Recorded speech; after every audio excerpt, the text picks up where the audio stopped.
The Peter Schiff Show. When I recorded my last podcast on Tuesday evening, we were getting ready for Hurricane Dorian, which was supposed to pass by the south coast of Puerto Rico on Wednesday. But when I woke up on Wednesday morning, the meteorologists had the hurricane pretty much coming right over my house. It had changed course, it had moved north, and it was supposed to come right through Puerto Rico rather than just go by it to the south. But then the hurricane kept moving north, and by the time it finished, it ended up missing Puerto Rico completely. We were here, the kids were home from school, everybody was battened down, waiting for what at that time was maybe a strong tropical storm, maybe a Cat 1 hurricane. But we didn't even get a raindrop, not even a gust of wind, as the hurricane just missed Puerto Rico to the north. I think it did go by the U.S. and British Virgin Islands, didn't really do much damage there because the storm hadn't intensified. But Puerto Rico's gain looks like it's going to be Florida's loss because the storm did not go over Puerto Rico and initially was supposed to go over the Dominican Republic. And the mountains there, that's a much bigger island, and that would have really beaten up the storm. But because the storm really was uninterrupted and it's been over water the entire time, now it looks like it's going to be a category 4 when it hits somewhere along the east coast of Florida. I don't know if it's Sunday or Monday now, it's supposed to make landfall, but it looks like a pretty powerful storm is going to hit south and central Florida. And maybe it will go up throughout the state of Florida, up into Georgia and beyond. I suppose the worst possible outcome would be if the storm somehow went over Florida and then went back into the Gulf of Mexico and then re-intensified and then made landfall for a second time someplace on the Gulf Coast. Hopefully that outcome will not happen. But regardless of the outcome, this is going to be, again, a costly storm. There's going to be a lot of damage. And you're going to hear, as is always the case, economists are going to be saying, oh, well, this is good for GDP, right? Because whenever there's a hurricane, people talk about, oh, look, we have to spend all this money repairing and rebuilding everything that got destroyed. But that is not good for the economy. I mean, if you haven't heard the open window theory, Henry Hazlitt does a very good job of explaining that and refuting the Keynesian idea that disasters are somehow good for the economy. Just like Paul Krugman, right, wanted to cook up a fake alien invasion because he believes that it would be good for the economy if we wasted our resources preparing for a space invasion. Because guys like Krugman believe that World War II is what got us out of the Great Depression, and it's not. We didn't get out of the Great Depression until World War II ended. Right, World War II, the money that we had to spend fighting that war hurt the economy. The economy was weaker as far as the standard of living of typical Americans. Times were much more difficult during the war than they were during the Great Depression. It's just that people didn't complain as much because we were fighting a war, but consumer goods were in scarce supply. Everything was rationed because it was being diverted to fund the war effort. And so this is a common Keynesian fallacy that that disasters are good for the economy. They're not. You have to look at the unforeseen consequences, which means that any resources that are going to be devoted to rebuilding whatever the hurricane destroys, those resources are now not available to do something else. So we have to go without something else that we would have had in addition to the stuff that got destroyed. Now all we have to do is rebuild what we lost, and we're no better off, right? If a building is knocked down and then we have to replace it, we still have the same building that we had before. Now you can argue, well, maybe we'll build it back better. But if that was the case, if it was really a benefit, the owner would have destroyed it himself and rebuilt something. The fact that that didn't happen meant that the building the way it was already, a good use of resources, and it didn't make sense to demolish it just to build one that might be a little bit better.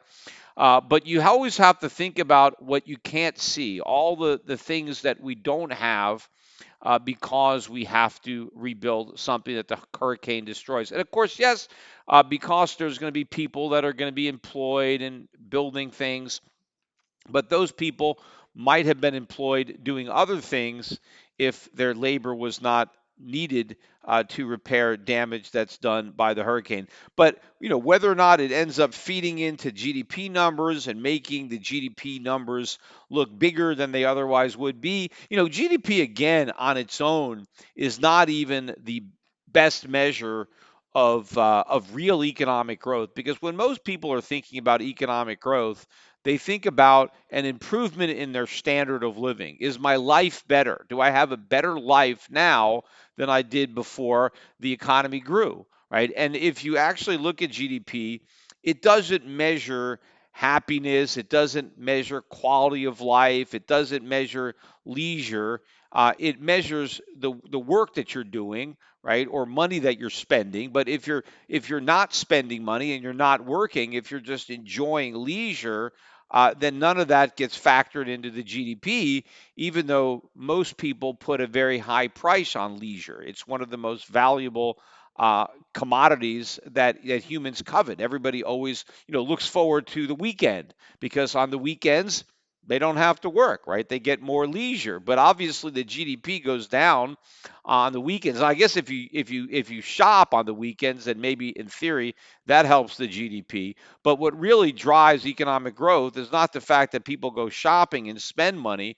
It is the efforts that are going into the production of money. It's savings and investment that drive real economic growth, not the spending of money. And I'm going to get into that a little bit more when I get into the GDP numbers and the consumer spending numbers that we actually got this week. But I want to basically start out this podcast talking a little bit about what happened in the markets, because even though there's a storm that we dodged in Puerto Rico and that's headed for Florida, it was a pretty stormy month in the markets for August, because August has come to an end.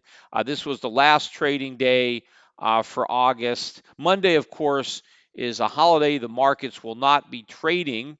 Monday is Labor Day. Let me actually digress a little bit again and talk a little bit about Labor Day and why we even celebrate Labor Day. I mean, Labor Day became a federal holiday, I think, in 1894. Is when it was first became a federal holiday, and it came around during the progressive era in the United States, when populist movement was going on, and all of a sudden we had women's suffrage and we had popular election of senators, and we also had the rise of the labor unions. And it was the labor unions and the labor movement that really was the impetus for this national holiday to celebrate and to glorify labor, of course, by not working, which is kind of ironic. We celebrate Labor Day by not working even harder. But I never really liked the holiday per se. Number one, I don't think we want to glorify the labor movement, because it wasn't a positive force for the American economy. In fact, if you look at the industries that were most heavily impacted by labor unions, those are the industries that were destroyed. Those are the industries where we used to be, major employers, particularly in manufacturing, because that's really what the industry was in the United States. It was manufacturing. And the labor unions basically rendered American manufacturers uncompetitive. And it was a part of the driving force for the destruction of the labor unions, was because the labor unions destroyed all the jobs of the workers that unionized. That was the big problem. In fact, the problem today now with labor unions is the biggest labor unions are public labor unions, right? These are government workers. And the reason that labor unions are flourishing in the public sector, whereas they're not in the private sector, is because they can't drive the governments out of business, because governments are not subject to competition.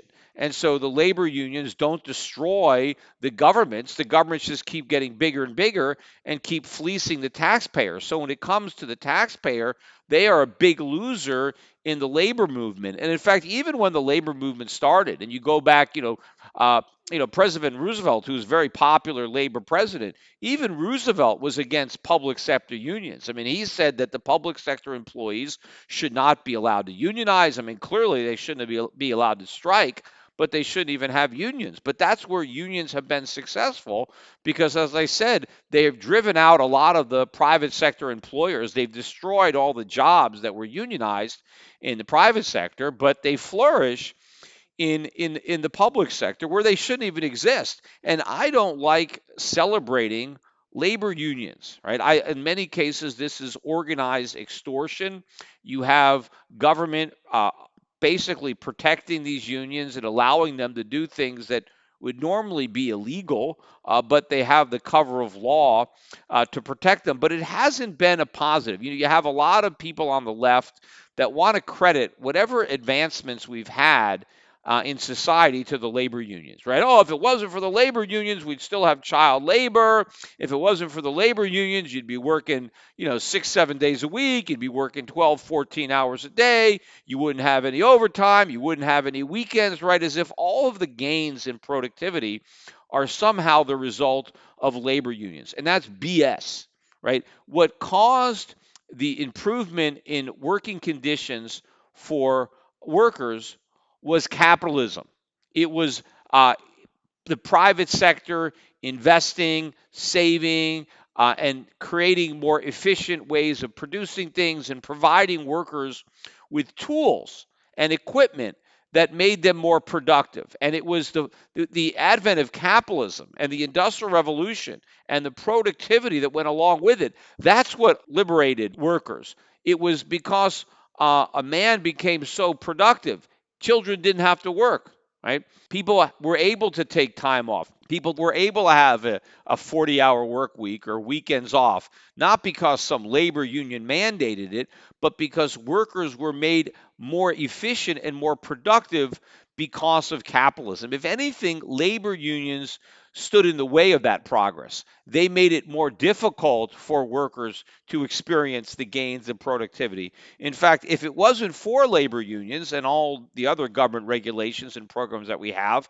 my guess is that the average work week would be much shorter, that workers would spend fewer hours on the job and they would enjoy even more leisure than they do today. In fact, one of the reasons that women initially left the workforce is because of the increasing productivity of their husbands.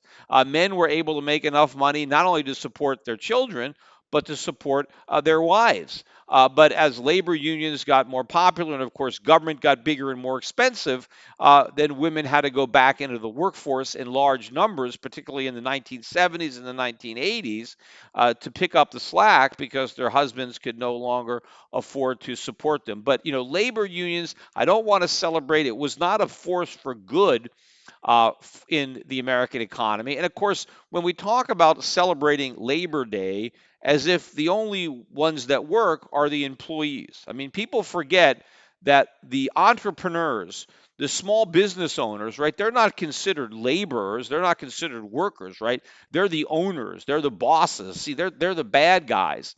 But in most cases, the owners of small businesses, the employers, the entrepreneurs, labor far more than any of their employees, right? Most people who own businesses put in more hours than any of their employees. In many cases, they're the first person to show up in the morning and they're the last person to leave at night. And when their employees are taking the weekend off, they're at home working. They're doing the accounting, they're doing other things, they're constantly thinking about a business. In fact, even when you own a business, right, even when you turn off the lights and go home for the night, you're still thinking about it.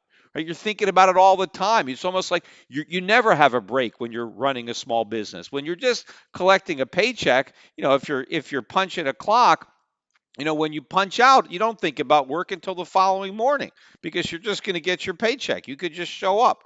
But when you're actually running a small business and you're not guaranteed a paycheck, you only get paid if you pay everybody else first and there's something left over for you, you have a lot of stress. You're always on the job, you're always working. Yet we don't have a holiday to honor the entrepreneur, right? The small business owner, right? We don't even consider them. And again, the reason is politicians always want to, kowtow to workers, to employees, because they outnumber the entrepreneurs and the bosses. So if you're going to have a holiday that celebrates the entrepreneur, well, you're not going to get as many votes because there's not as many entrepreneurs as there are employees who work for those entrepreneurs. So if you want to get the votes, then the holiday that you support is Labor Day. So we have Labor Day, although most people today have no idea why it's called Labor Day. All they know is they have a bunch of sales, and so they go shopping on Labor Day.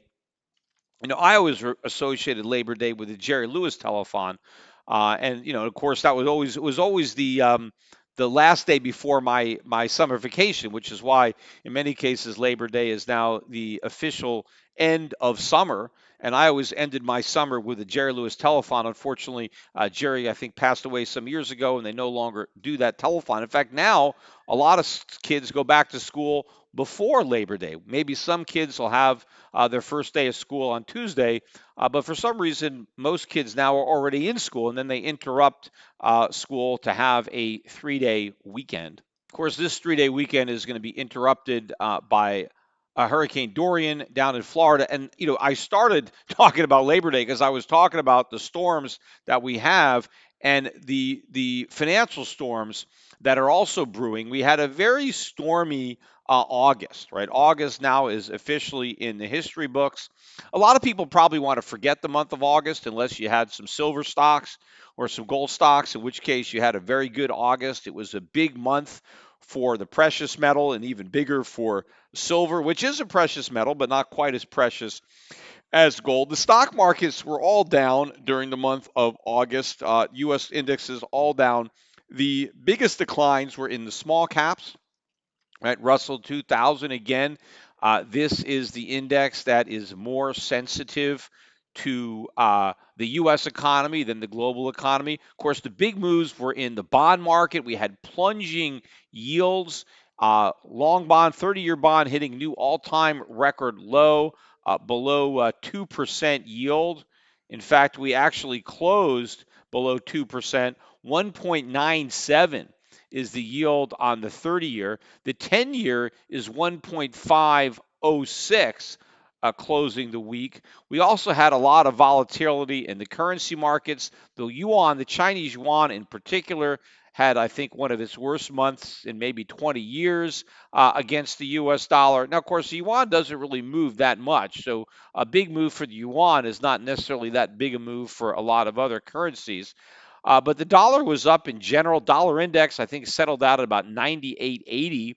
So the dollar had a relatively good month, particularly against emerging market currencies. Some of them, the Argentine peso, I think, was the worst performing currency, just getting obliterated as a result of an election that didn't quite go the way people had hoped. But a very volatile month in the currency markets, the metals markets breaking out, stock markets turning lower. And my feeling is that September is going to be even more volatile. I think we're going to have even bigger moves and even more surprises in the month of September. So people really need to prepare. And historically, September has not been a friendly month to the stock market. I mean, a lot of people think about October as the worst months for stocks because we've had some very big crashes in October 1987. Of course, the big crash in 1929 happened in October. But really, historically, the worst month of the year for the U.S. stock market has been September,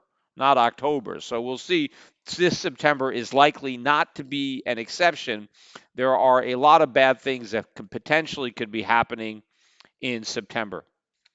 Before I forget, I want to remind everybody or inform everybody, if you don't know, about my schedule, my speaking schedule that's coming up for the month of October and a little bit in November. So if people are interested in attending any of these events, they still have enough time to sign up or arrange transportation if you need to travel. So my first event is in Las Vegas, October 4th and 5th at Caesar's Palace.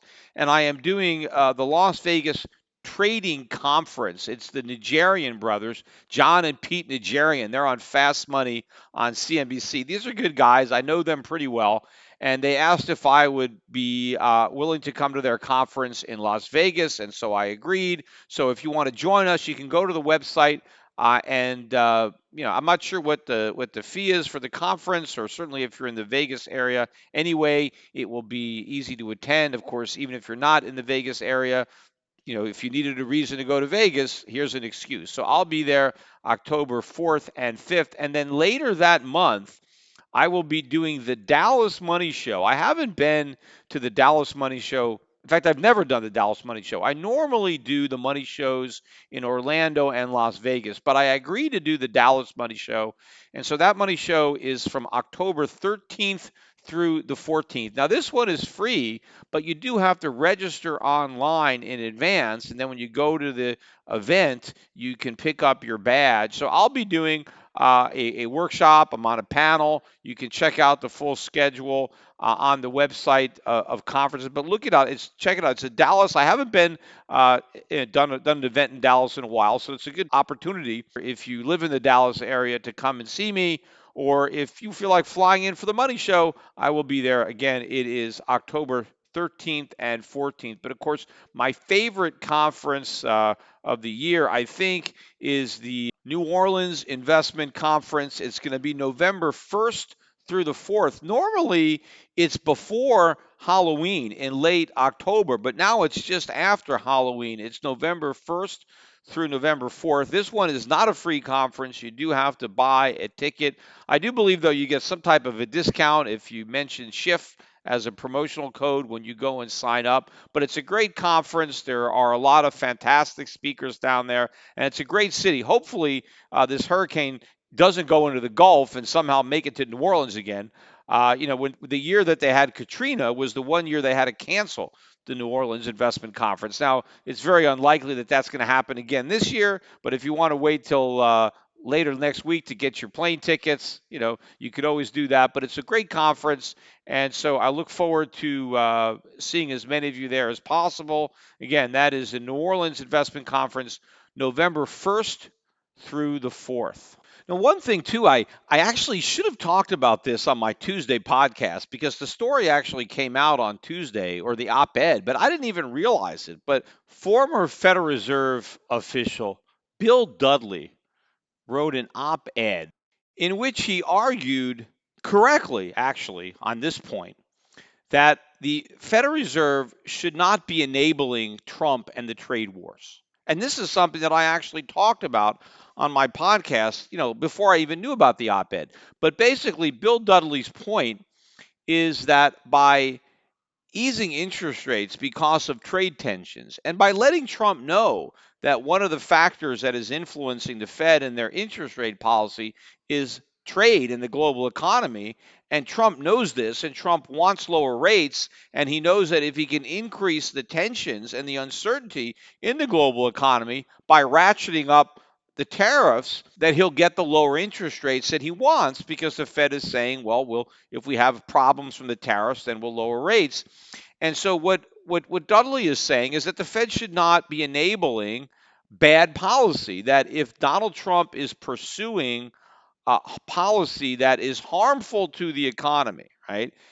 That the economy should have to endure the harm, and Donald Trump should have to suffer the political consequences. That if the public is not happy with the damage being done to the economy by the trade war, that they can vote out Donald Trump, right? And he said that the Fed should not be enabling the government to pursue bad policies by kind of providing a shock absorber, by taking the sting off the bad policy, by cutting rates so that the pain is not felt. Now, the main problem with Dudley saying this is that he's a hypocrite. I mean, what does he think the Fed has been doing, including what was the Fed doing when Dudley was a member? That's all the Fed has been doing, is trying to take the sting out of bad policy. I mean, number one is the monetization of debt. It is buying up of U.S. government bonds to enable larger deficits than the private sector could finance, and also keeping interest rates artificially low so the government could keep accumulating more and more debt. Why does the Federal Reserve do this? It is enabling bad fiscal policy. The Fed has enabled deficit spending to continue because it has insulated the economy from the pain that should have immediately resulted, which are higher interest rates. If the government wants to run bigger deficits, it's going to crowd out private sector investment. It's going to force up interest rates, which means mortgage rates and other rates, and the consumers aren't going to like it, and maybe they're going to vote out the incumbents. So, what the Federal Reserve has been doing, and it's pretty much been standard operating procedure since Alan Greenspan, is they are enabling bad policy, fiscal policy, and now bad trade policy, but they're enabling it by keeping interest rates artificially low and not allowing rates to rise. Because if rates rose as a result of deficit spending, there would be some political pressure to get rid of deficits, to cut government spending, right? Or maybe raise taxes or whatever, but to do something to bring down rates. Instead, the Federal Reserve makes it easy for the politicians because they don't have to make any of the hard political choices because they're, keeping rates artificially low. Well, that's what they're doing for Trump. I mean, for Dudley to say that the Fed should not try to make things easier for Trump. Well, that's what they did for Obama. I mean, the Fed only raised interest rates once during the 8 years Obama was president, basically. I mean, the second rate hike was he was on his way out the door. It was in December of his final term, and Donald Trump was on his way in the door. But look at 3 rounds of quantitative easing. Look at how long the Fed left interest rates at zero when Obama was president. All of that was to enable the bad fiscal policies being pursued by the Obama administration. Of course, the introduction of Obamacare, there was a lot of uncertainty there. People were worried about that. And so the Fed kept interest rates low so that Obama, would have better numbers so that Obama could be reelected. That's exactly what Dudley did. And so for Dudley now to criticize this Federal Reserve for potentially, you know, taking political action to help Donald Trump, he's a complete hypocrite. In fact, he really showed his cards, though, in the article because he mentioned in his article that he believes that Donald Trump is bad for the economy, that if the Fed's mandate is to help maintain, stable prices, low unemployment, economic growth, if the Fed's, mandate is those things, then the Fed should try to make sure that Trump is not reelected because Trump is bad for the economy and somehow a democratic socialist would be good for the economy. Clearly, that would not be the case, but he was making the point that the Fed should deliberately try to hurt the economy in order to make sure that Trump is not reelected because the reelection of Trump in the long run would be much worse for the economy than a recession in the short run. Now, again, I think that the Federal Reserve should not be interjecting its political opinions by saying this is a politician we want to help be reelected, and this is a politician who we want to help defeat, and so we're going to conduct monetary policy for this reason. I think the Fed should be consistent. The Fed should not be enabling bad policies from any administration. The Fed should simply be concerned about the purchasing power of the currency. They should be looking for price stability at a minimum, which is what the Fed was created to do. The inflation rates that we already have, as far as I'm concerned, are too high. Even the official rates that the government reports through its bogus CPI, but the real rate of inflation is even higher. The Fed should not be working in conjunction with the White House to make things easier, to make the economy appear better, so that whoever's the incumbent can get reelected. That's been the cozy relationship. They basically tried to reelect any incumbent regardless of party. So it's not that the Fed has been partisan. They have done bad things for Republicans when Bush was in charge, and did bad things when Obama was in charge. They did bad things when Clinton was in charge, right? The Fed has been helping every president, regardless of party, by keeping interest rates too low and by printing too much money. So Dudley is not in a position to criticize the Fed for what they're doing now. No, I'm in a position to criticize the Fed. And I'm criticizing the Fed now, not because they're being too tight, but because they're still being too loose. Interest rates are still too low. Now, I know they're low all over the world, but that's because other central bankers are making the same mistakes that we're making. And in fact, one of the reasons that other central banks have started to cut rates is because we started to cut rates. That's the crazy part about it is the minute we started to cut rates, and even before we cut rates, when we started indicating that we weren't going to hike rates anymore, that's when these other countries really started to ease because they were afraid that their currencies were going to go up against the dollar. And so to preemptively weaken their currencies before they strengthened against the dollar, they started to cut rates. And all of this is because all these idiot central bankers think that they need inflation. And they were worried that if their currencies strengthened, that inflation would be lower than their targets. So in order to enable more inflation, they started cutting rates, even though their rates were already ridiculously low. That's why you have all these rates negative. Now, this whole thing is going to blow up, right? All these central banks are playing with fire, and this is going to blow in a big way. Again, they're like a bunch of little kids, and they've got a bunch of chemicals from a chemistry set, and they're throwing them all together, right? They're hoping that, they're going to get lucky, but what they're going to end up doing is blowing everybody up. But this article, though, has really pissed off a lot of people. And I think, again, it's going to help Donald Trump in his efforts to blame the Fed for this coming recession, right? He's going to be able to blame the Fed because he's going to say, look, yes, these other Fed officials, they think the same way. They're trying to undermine me. They're trying to undermine my presidency. They're deliberately tanking and sabotaging the economy because they don't want me to get reelected. And that, again, that's going to be a major a part of Trump's 2020 campaign. Whether or not the voters buy into it, we'll see. I mean, obviously his base is going to eat it up, but I doubt it will be enough for him to win the swing states that he needs to win to have a second term. Now, another thing, too, a news story that came out this week that I originally misinterpreted. But remember, on my podcast on Tuesday, I basically said that as a result of watching the press conference with Trump and Mnuchin, where he was repeatedly asked if he had that late night conversation with the Chinese, it was obvious to me that the president had lied, that he had completely made up that non existent conversation, which should be big news, right? The president flat out lies and pretends he had a conversation that he did not have.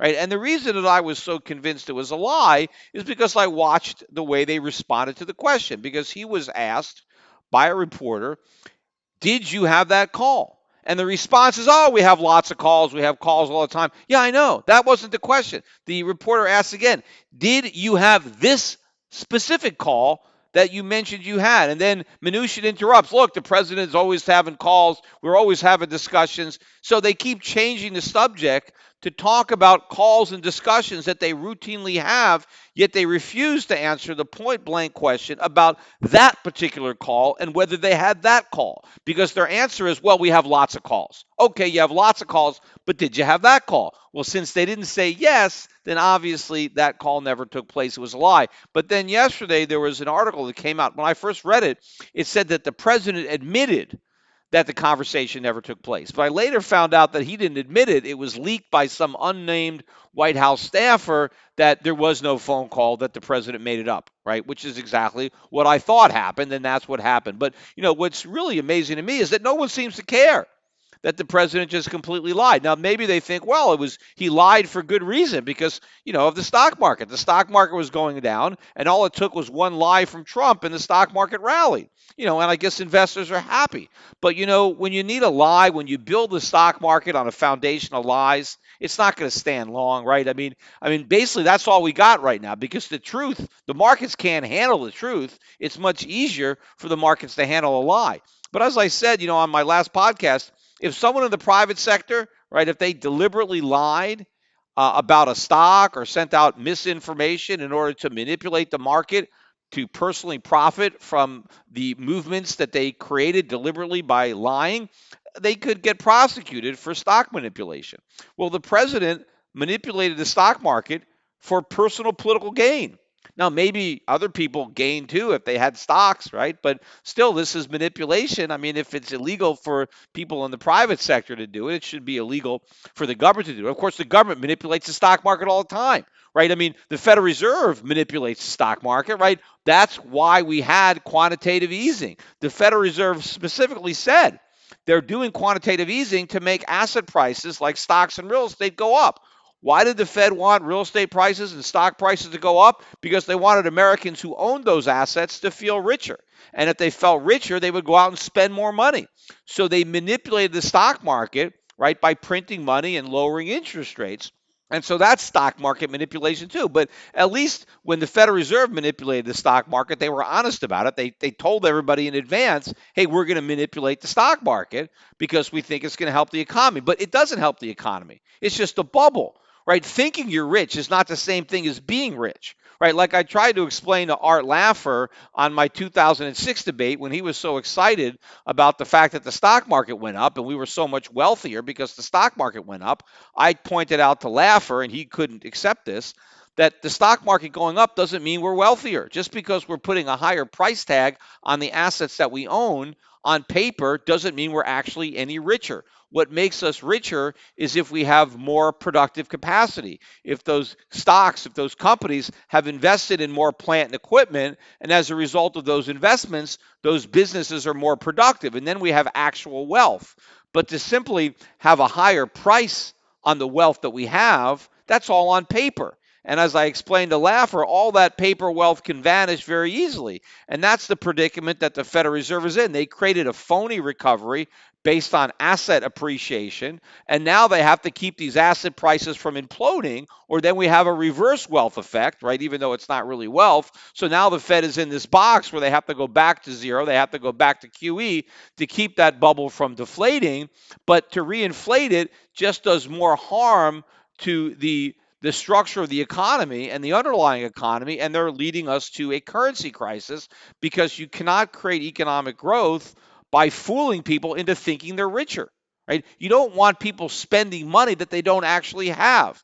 If you really want more consumer spending, then you need more capital investment. You need more productivity. You need to raise the real income of workers by raising their productivity through real investment and through real economic growth. The Fed is trying to put the cart before the horse. They want to have the consumption before the growth. But what a real economy wants is first you produce, right? First you save and underconsume, invest and produce. And if you do all that, then you get to consume more. Well, the Fed wants to cut corners. They want to cut out the middleman and just make us all consume more by deluding us into thinking that we're a lot wealthier than we really are. So in other words, the Federal Reserve really wanted us to make bad decisions.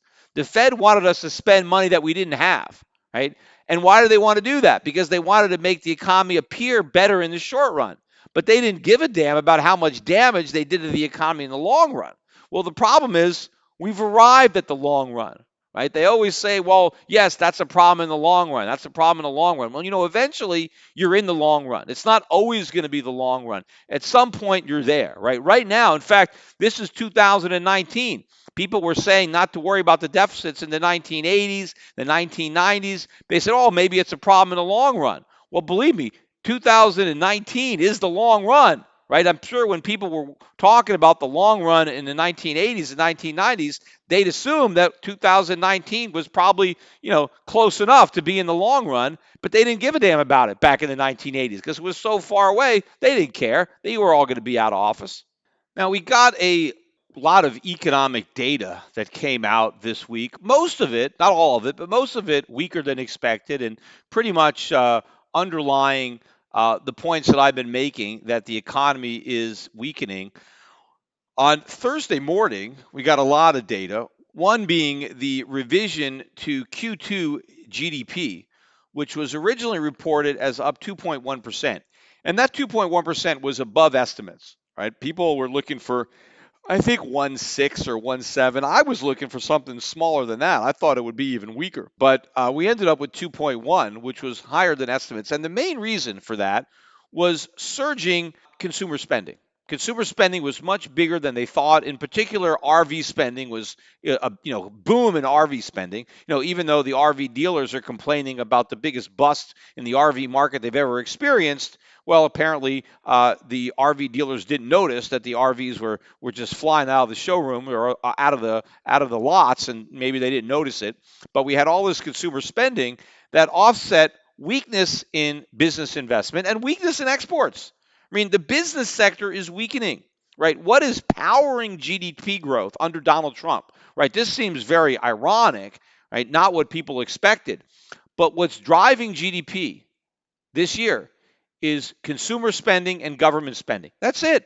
Business investment is falling, exports are falling. All the things that Trump promised to improve are actually weakening.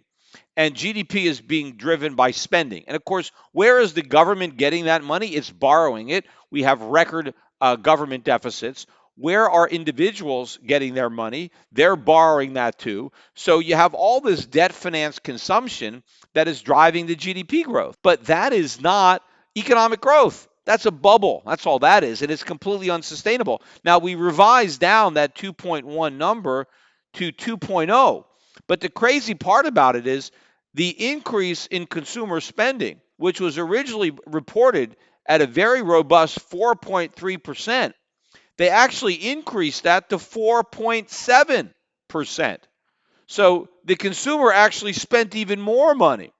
Yet the GDP number actually went down, which means business investment and exports were actually even weaker than was originally reported. So this is not good economic news. This is bad news.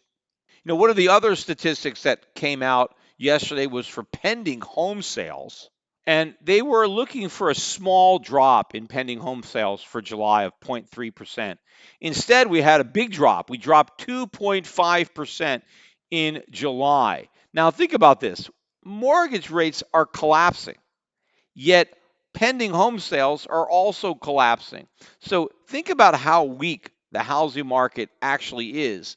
If even this huge drop in mortgage rates wasn't enough to cause more home sales. I mean, clearly the home sales numbers would be even weaker if it wasn't for the drop in mortgage rates. That's just how weak everything is. But despite that help from the Fed in bringing down mortgage rates because of their reversal of policy, Americans are still not buying homes. And the reason for that is they're broke, right? It's not a function of the mortgage rates. A, they don't have the down payments, but probably most Americans couldn't even afford to buy the average home if interest rates were zero, right? Because they can't afford to amortize the loan. I mean, obviously, if they got an interest only mortgage and the interest was zero, I guess they could swing that. But if they had to amortize the mortgage and so they had to make a payment based on how high the prices are, they can't do it. So the only thing left that can possibly help the housing market is for home prices to fall. But they're going to have to fall rather substantially. But that creates another problem because when real estate prices fall, that creates a big problem for the lenders, the banks, anybody who has loaned money against real estate. Because when real estate prices fall, there goes the collateral. And of course, the other problem when real estate prices fall is that homeowners who are underwater on their mortgages no longer have an incentive to make the payment. And of course, you also have the reverse wealth effect, right? When people see the home equity in their home evaporate, right? If that's their main asset and all of a sudden it's gone, right? And it's very easy if you have a mortgage, a small decline in real estate prices can wipe out your equity. Well, what's going to happen? Well, consumers are going to have to spend less money. And still, a lot of consumers are still tapping into their home equity. They're refinancing their mortgages. If the value of your house goes down, you can't refi anymore, right? Because you have to be able to have the loan, the refinance approved, you have to have your house appraised. And so once the housing market collapses, all the refis are over. Even if rates are still lower than the rate that you have, you can't take advantage of the lower rate if you don't have the collateral in your house to qualify for a new mortgage. So housing prices going down is going to be another big problem. And it's another reason that this coming recession is going to be so bad. And the fact that housing market is so weak is another indication that the recession is coming. Now, this morning, we also got information on personal income and spending for the month of July, and they were looking for a gain of zero point 0.3 in personal income, and that would have followed the 0.4% gain in the month of June. And we actually revised that zero point 0.4 up to zero point 0.5, but the July number came out at just zero point 0.1. So income grew by less than was estimated. But on the spending side, right, where they were looking for an increase of zero point 0.5 following last month's increase of zero point 0.3, consumer spending actually rose by zero point 0.6. So despite income growth being lower than expected, in fact, just 0.1% gain in incomes, we had a 0.6% gain in spending, meaning that the increase in spending was function of debt. People either dug into their savings in order to finance their spending, or they just used their credit cards or some other form of debt in order to spend more money. But again, this is what's driving the GDP right now. It is all of this spending which is being financed by debt. So apparently the consumer may be getting a little more cautious, but he's still spending. But the question is, how much longer can over-leveraged consumers keep on spending in the face of an imminent recession? And of course, once the recession really starts to kick in, that's when spending is going to implode, and then jobs with it,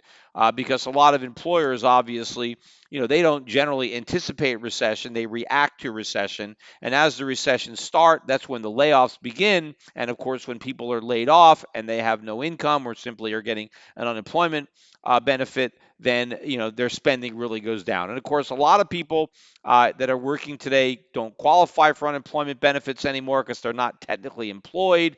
They're in the gig economy. And so what happens to them is their incomes just go down and they have no government offset. And one indication that consumers are getting a little bit concerned, even though they're still borrowing and spending, was the University of Michigan consumer sentiment number that came out today. The expectation was for a slight pickup in consumer sentiment. Last month, in July, it was at 92.1, and they were looking for an improvement to 92.3.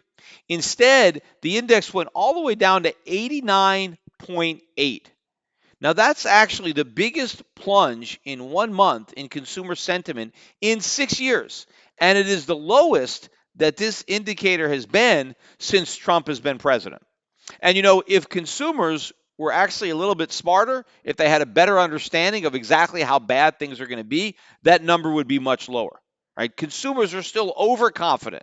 Now, I have a feeling that by the time the election rolls around in 2020, they will have a more realistic assessment of how bad things are and how bad things are going to get. But of course, they're still going to be overconfident, because a lot of people might think, oh, well, we're going to get a new president, and we're going to have a socialist president. Oh, then they're going to solve all of our problems. So there may be some hope that a new president will somehow change the dynamic, but all those hopes are going to be dashed, because a lot of the bad things that I thought were going to happen while Obama was president, right? And I thought things were going to get a lot worse, right? When, back in 2007, 2008, 2009, I thought it was going to hit the fan while Obama was in office.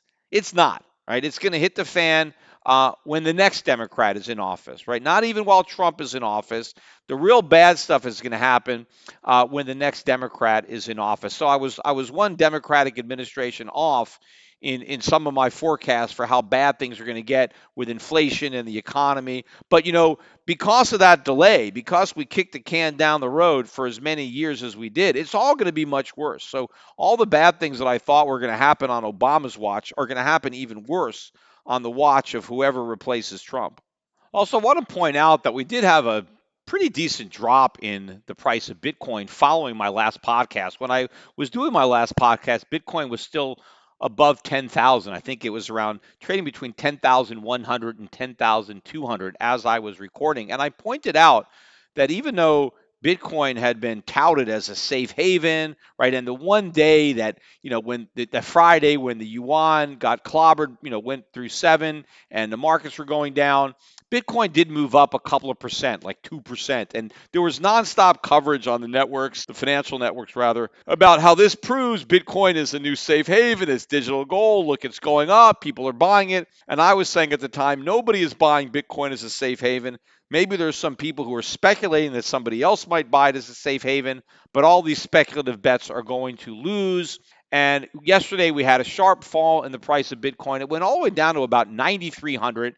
So we broke down very quickly. As I'm recording now, we're trading around 9,500, 9,600, still decisively below 10,000 and substantially below where we were the Thursday before the big Friday meltdown in stocks when people bought gold and started buying silver and bought the Swiss franc and bought the Japanese yen, right? The real safe havens have gone up since that day. Only Bitcoin has gone down. In fact, Bitcoin has actually gone down more since that day than any of the other major stock markets. So if anybody was worried about the stock market or worried about the Chinese yuan, and because they were worried about losing money in the stock market or in yuan or any other currency, if they got into Bitcoin instead, they lost far more money in Bitcoin than whatever they sold to buy Bitcoin.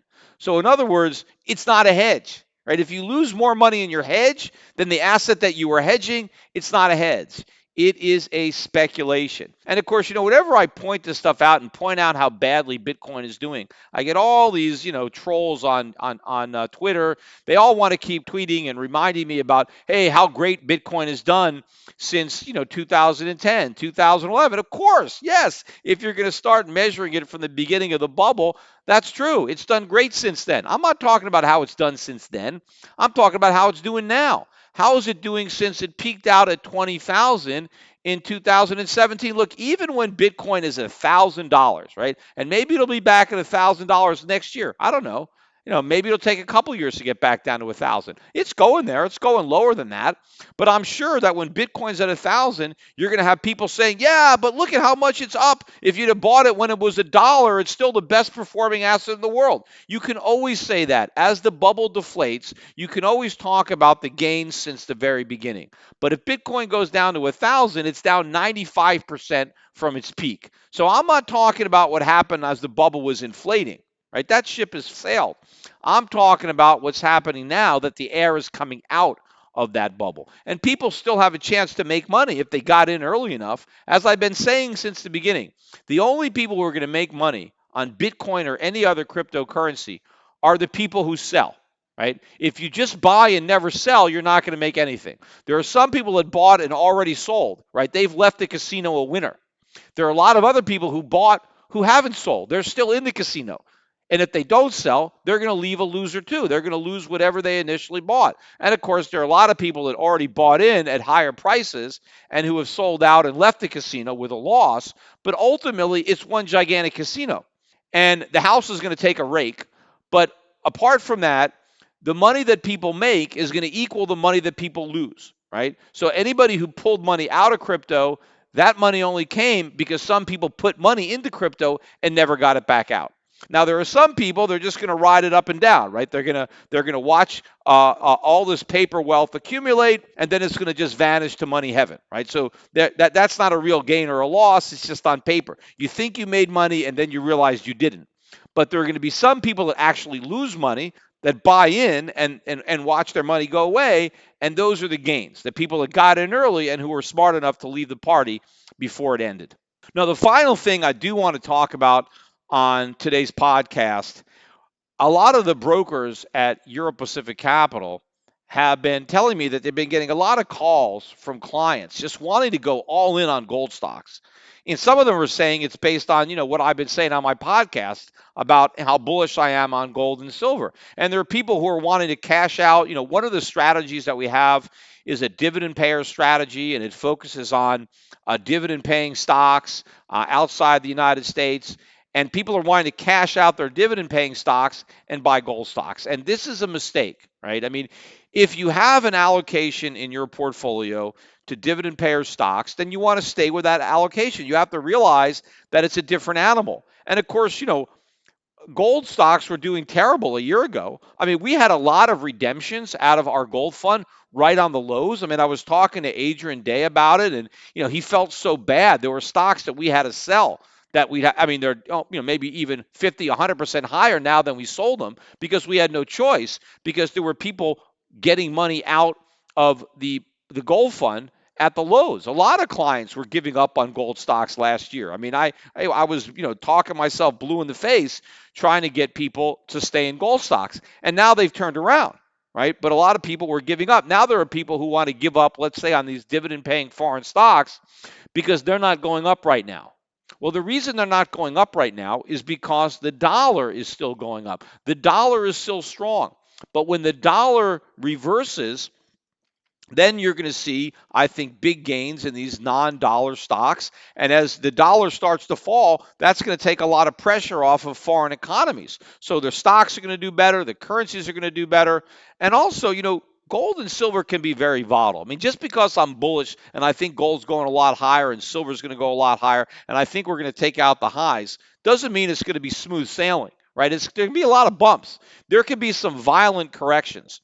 So if you already have exposure to gold stocks, as most of my clients do, right?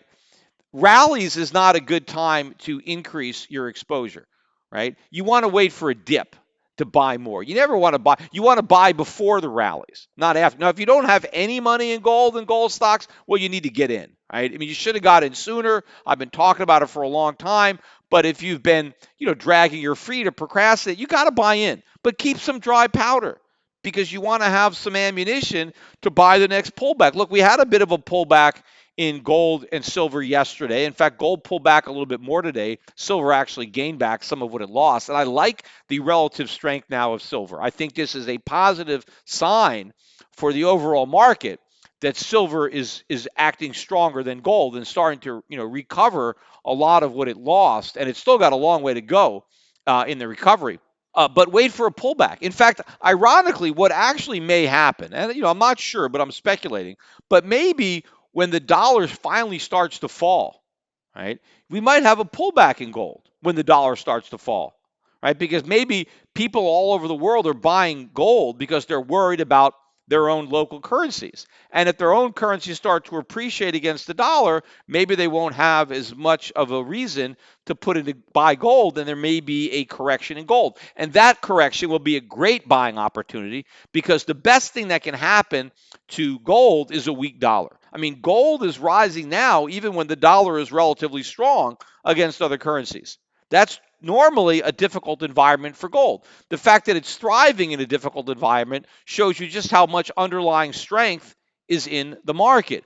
But once the dollar starts to fall, and now gold has a tailwind from a falling dollar and not a headwind from a rising dollar, then gold's going to rise even faster. But you don't want to go all in on gold. I mean, people have that dividend paying strategy because they wanted part of their portfolio that's not in gold. They didn't want to put all their eggs in one basket. They wanted to have other sectors. And believe me, if people put all their eggs in one basket, chances are they gave up that basket a long time ago. If the only thing you own were gold stocks over the last 10 years, I mean, what's the chance? What's the odds that you're still in the game, right? But if you had a more diversified portfolio like we recommended, and you had exposure to gold stocks, but you didn't go all in on gold stocks, then you were able to ride it out. And now you were able to add to your portfolio before this rally, as I was pounding the table on people to do.